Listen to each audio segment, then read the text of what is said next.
Praise the Lord. இன்றைய காலை மன்னா.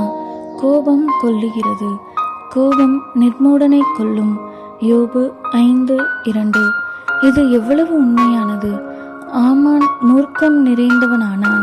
முடிவில் தூக்கு மரத்தில் ஆமானை தூக்கி போட்டார்கள் என்று எஸ்தர் 3:5-7-10 வாசிக்கிறோம்.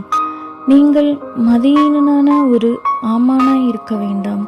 உங்கள் கோபத்தின் சுருக்கானது உங்கள் கழுத்தை சுற்றி விழுந்து அதை இருக்கும் முன் அதை என்றென்றுமாய் அறுத்து விடுங்கள். மூர்க்கமானது பட்டயத்தினால் உண்டாகும் ஆக்கினையை வரப்பண்ணும் என்று யோபு 19:29 நாம் வாசிக்கிறோம். உங்களது கோபத்திற்கான தண்டனையை இப்போது நீங்கள் சந்திப்பீர்கள். முடிவில் தேவனுடைய நியாய தீர்ப்பு உங்கள் மேல் வரும் என்று நீதிமொழிகள் 19:19 நாம் வாசிக்கிறோம். கோபத்திற்கு சாக்குப்போக்கே இல்லை என வேத வாக்கியங்கள் கூறுகின்றன. ஏனெனில் மனுஷருடைய கோபம் தேவனுடைய நீதியை நடப்பிக்க மாட்டாதே என்று யாக்கோபு 1:20 நாம் வாசிக்கிறோம்.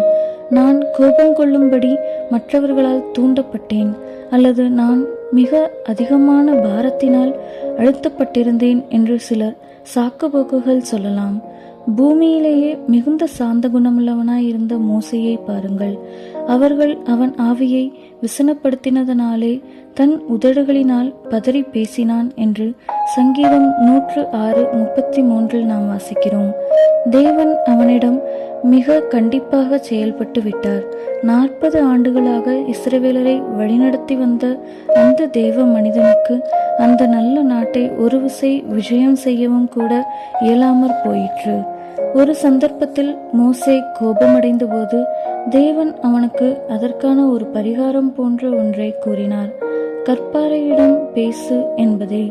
நீயும் பொறுமை இழக்கும்போது அதற்கான பரிகாரம் அதுவே.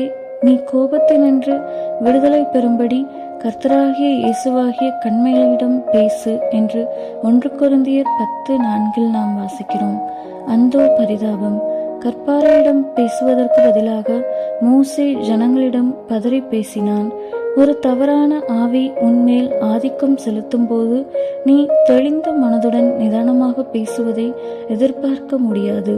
கோபமானது வியாதியோடும் துக்கத்தோடும் சம்பந்தமுள்ளதாயிருக்கிறது என்று ஆங்கில வேதாகமம் பிரசங்கி 5:17 நாம் வாசிக்கிறோம்.